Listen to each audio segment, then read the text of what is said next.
So I'm Matt Semler. I'm a critical care physician here in Nashville. I've been caring for patients in Tennessee for the last 12 years. And since March, I've cared for more than 100 critically ill patients in our special COVID intensive care unit. But today I want to talk about Thanksgiving, but not this Thanksgiving.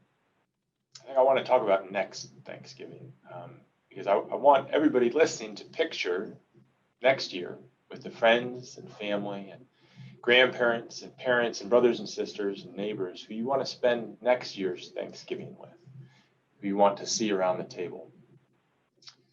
Next Thanksgiving seems impossibly far away right now, right?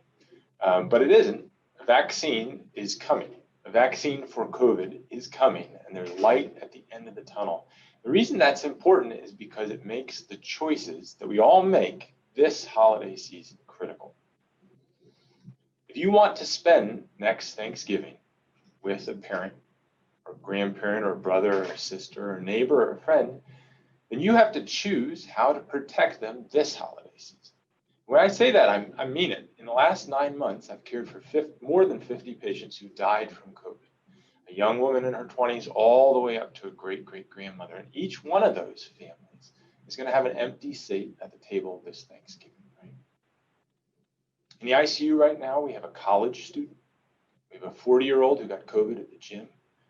We have multiple family members of our hospitals, nurses, all critically ill from COVID, right? We don't know which of them will be around next year for Thanksgiving. So how do you protect your family, protect your friends, so you can sit with them at the table next year? I think the good news is it's simple. It's free. It's not some fancy wonder drug. It's the simple things we've been talking about, right? Plan a small gathering and save the big family reunion for next year. Celebrate with those you're seeing regularly, locally already, rather than traveling or asking your family to travel. Be outside whenever possible. It's going to be chilly this year, but be outside anyway, right? Put on a coat. Stay 6 feet apart and wear a mask whenever you're not eating, and wash your hands.